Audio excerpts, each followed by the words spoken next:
अस्सलामुअलैकुम and welcome to Medicos Beacon. Pakistan में बहुत सारे स्टूडेंट्स सिर्फ ग्रेजुएट कहलाने के लिए किसी भी कोर्स को विदाउट एनी इंटरेस्ट और रिसर्च कर लेते हैं और बाद में जब प्रैक्टिकल लाइफ में उनको in the form of job या बिजनेस करियर पाथ में मूव करना पड़ता है तो उनको उस दौरान बहुत सारी डिफ़िकल्टीज़ फेस करना पड़ती हैं। और चूँकि स्टूडेंट्स ने गलत फील्ड चूज़ की होती है तो उनका एज सच उसमें कोई इंटरेस्ट भी नहीं होता और फिर पूरी ज़िंदगी उन्हें उस फील्ड के साथ कॉम्प्रोमाइज़ करना पड़ता है। डियर स्टूडेंट्स, किसी भी कोर्स को करने से पहले क्रिटिकली इस बात को अच्छे से एक्सेस कर लिया करें, इस बात को अच्छे से समझ लिया करें कि आखिर इस कोर्स को करने के बाद प्रैक्टिकल लाइफ में आपकी जॉब रोल है क्या। What exactly will be your job role, यानी आपको इस फील्ड को चूज़ करने के बाद आपने काम करना क्या है। पहले आप अपने इंटरेस्ट और एबिलिटीज़ को समझें, दैन उस फील्ड को चूज़ किया करें। डियर स्टूडेंट्स, फ्रेश स्टूडेंट्स की हेल्प करने के लिए ही मैंने इन वीडियो सीरीज़ का आगाज़ किया है ताकि फ्रेश स्टूडेंट्स को अच्छे से गाइड किया जाए और वो खुद से ये डिसाइड कर सकें कि क्या ये फील्ड उनके लिए एक राइट डिसीजन है या नहीं। तो आज की इस वीडियो में मैं आपके साथ BS कार्डियक परफ्यूजन से रिलेटेड कंप्लीट इन्फॉर्मेशन शेयर करूँगी। हम बात करेंगे कि इसका एलिजिबिलिटी क्राइटेरिया क्या है, स्टूडेंट्स को कौन से सब्जेक्ट्स पढ़ाए जाते हैं, इसके साथ साथ इसका क्या जॉब रोल है, स्टूडेंट्स को क्या जॉब अपॉर्चुनिटीज़ मिलती हैं, और इसके साथ साथ हम इस फील्ड के कुछ प्रोज एंड कॉन्स को भी देखेंगे और स्टूडेंट्स के अंदर कौन सी एबिलिटीज़ हों तो ही उन्हें इस फील्ड को चूज़ करना चाहिए। तो इन तमाम चीज़ों की डिटेल्स जानने के लिए आप वीडियो को लास्ट तक ज़रूर देखिएगा। So without wasting the time let's start the video. सबसे पहले हम बात करते हैं इस फील्ड के एलिजिबिलिटी क्राइटेरिया की।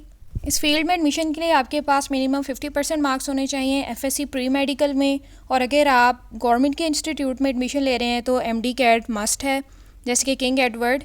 अगर इन गवर्नमेंट के इंस्टीट्यूट में आप एडमिशन लेते हैं तो MD कैट आपने लाजमी देना है, लेकिन अगर आप प्राइवेट एडमिशन लेना चाहते हैं किसी प्राइवेट इंस्टीट्यूट में तो वहाँ पर आप डायरेक्ट अपने 12th के मार्क्स की बेस पर भी आपको एडमिशन मिल जाता है।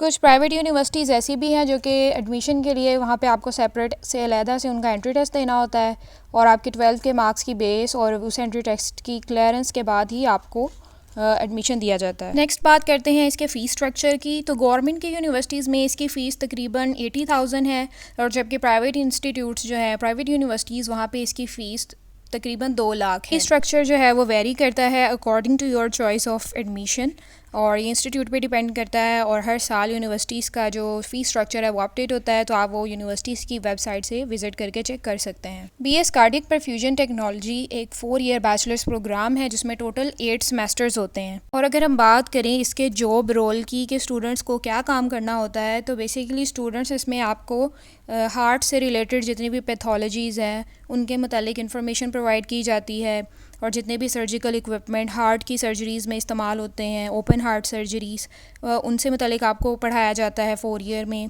और ये काफ़ी टफ़ स्टडीज़ हैं और ऑलमोस्ट जिस तरह MBBS की टफ़ स्टडीज़ होती हैं उसी तरह ही है ये भी।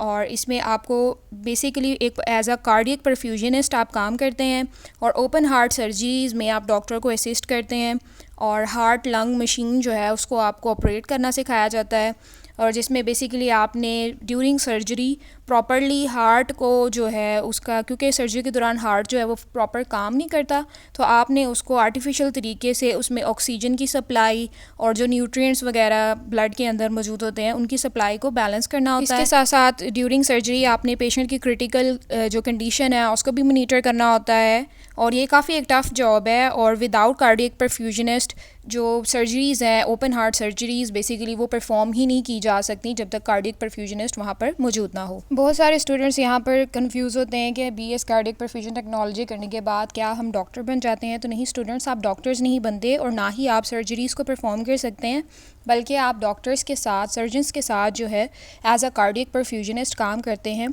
और ओपन हार्ट सर्जरी इसमें असिस्ट करते हैं डॉक्टर्स को।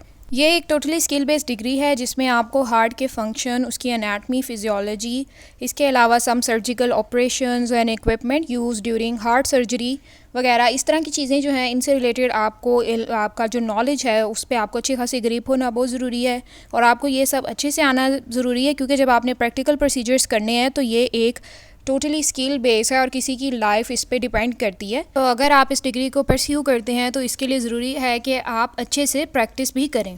डिस्कस कर लेते हैं कि कौन से सब्जेक्ट्स आप पढ़ते हैं during your course duration. During your course duration आप कुछ एडवांस सब्जेक्ट्स पढ़ते हैं जैसे कि advance perfusion technology, medicine relevant to perfusion technology, applied perfusion technology, clinical perfusion technology, biochemistry, physiology, human anatomy और माइक्रोबायोलॉजी वगैरह। ये कुछ सब्जेक्ट्स हैं जो कि मोस्टली यूनिवर्सिटीज़ में ऑफ़र करवाए जा रहे हैं।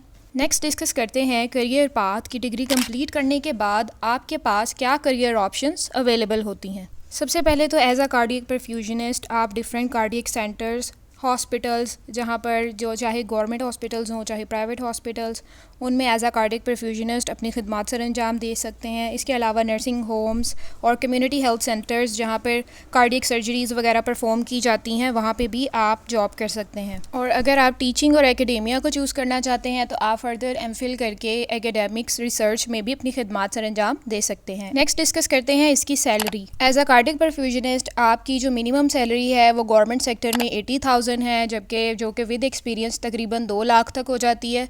और ये टोटली आपके एक्सपीरियंस पर और आपकी स्किल्स पर डिपेंड करती है, और कि आप किस एरिया में रहते हैं और कैसा कितना बड़ा हेल्थ सेंटर है। ये तमाम चीज़ें, ये तमाम फैक्टर्स भी जो हैं वो भी आपकी सैलरी पे मैटर करते हैं। ये थी इस डिग्री से रिलेटेड जॉब ऑप्शंस। अब डिस्कस करते हैं इस डिग्री के कुछ नेगेटिव पॉइंट्स के बारे में। गवर्नमेंट सेक्टर में आपको सिर्फ इसकी 5 सीट्स ही मिलेंगी, जो कि हर 3 से 4 साल बाद गवर्नमेंट सेक्टर में इसकी जॉब्स आती हैं, जो कि तकरीबन ना होने के बराबर हैं। और आपको फ़ौरन जॉब नहीं मिलती। 4 ईयर का बैचलर्स करने के बाद मोस्टली स्टूडेंट्स ये होते हैं कि उनको फ़ौरन जॉब मिल जाएगी, लेकिन स्टूडेंट्स ऐसा नहीं है। आपको 4 ईयर्स का बैचलर्स कंप्लीट करने के बाद तकरीबन मिनिमम 2 ईयर्स का एक्सपीरियंस चाहिए, और फिर जाके आपको किसी गवर्नमेंट हॉस्पिटल में एक अच्छे लेवल की जो जॉब है वो आप सिक्योर कर पाते हैं। लेकिन फिर भी वो स्टूडेंट्स जो कि इस डिग्री को लेकर काफ़ी पैशनेट हैं, तो डियर स्टूडेंट्स, उनमें ये क्वालिटीज़ होना मस्ट हैं। अगर आपके अंदर भी ये क्वालिटीज़ हैं देन ही आपको इस फील्ड को चूज़ करना चाहिए। अदरवाइज़ ये एक टफ़ और हेक्टिक जॉब है जो कि हर स्टूडेंट के बस की बात नहीं है। उनमें से चंद क्वालिटीज़ ये हैं। नंबर 1 तो आपको पेशेंस, आपके अंदर पेशेंस होना चाहिए, क्योंकि जो प्रोसीजर्स होते हैं, सर्जिकल प्रोसीजर्स, वो तकरीबन 4 से 5 घंटे के होते हैं। इसके अलावा अटेंशन टू डिटेल, आपको ड्यूरिंग सर्जरी अटेंटिव रहना पड़ता है और हर चीज़ को अटेंशन से देखना पड़ता है। इसके अलावा sincere dedication towards your work. अगर आप अपने काम को लेके मोटिवेटेड नहीं हैं तो देन आप इसमें कभी भी इस फील्ड में ग्रो नहीं कर पाएंगे। इसके अलावा रेगुलरिटी एंड कंसिस्टेंट लर्निंग, क्योंकि ये एक ऐसी जॉब है जिसमें आपको रेगुलर बेसिस में काम करना पड़ता है और इसमें 9 to 5 जॉब वाला हिसाब नहीं है। सर्जरीज़ कभी भी परफॉर्म हो सकती हैं, और चूँकि आपने इक्विपमेंट हैंडलिंग करनी होती है तो आपने हर साल नई से नई जितनी भी जदीद आलात में जो भी तब्दीलियाँ आ रही हैं, जो भी न्यू टेक्नोलॉजी आ रही है, सबको भी सीखना होता है।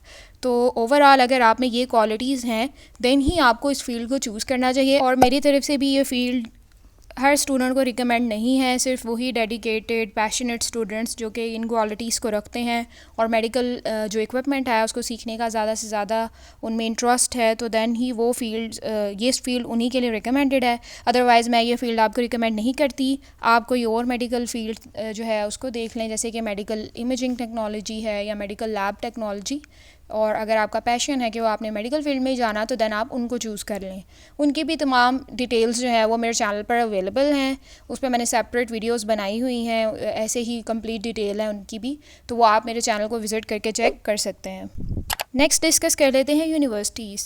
ये एक प्रॉपर लिस्ट है जिसमें मैंने तमाम गवर्नमेंट एंड प्राइवेट सेक्टर के इंस्टीट्यूट्स को मेंशन किया है। हर यूनिवर्सिटी का अपना सेपरेट फ़ीस स्ट्रक्चर है और अपना सेपरेट एलिजिबिलिटी क्राइटेरिया है, जो कि आप इनकी वेबसाइट को विज़िट करके चेक कर सकते हैं। डियर स्टूडेंट्स, ये थी इस फील्ड से रिलेटेड तमाम इन्फॉर्मेशन। आई होप कि आपके तमाम डाउट्स जो हैं वो क्लियर हो चुके होंगे। इसके अलावा आपको अगर किसी और फील्ड पर कोई वीडियो चाहिए तो देन आप कमेंट सेक्शन में बताएं। I will try my best कि मैं उस पर भी एक वीडियो बना दूं। That's all for today's video useful लगी हो तो मेरे चैनल को सब्सक्राइब कीजिए और इस वीडियो को अपने फ्रेंड्स के साथ भी शेयर कीजिए। मिलते हैं नेक्स्ट वीडियो में। रखिएगा अपना बहुत सारा ख्याल। अल्लाह हाफिज़।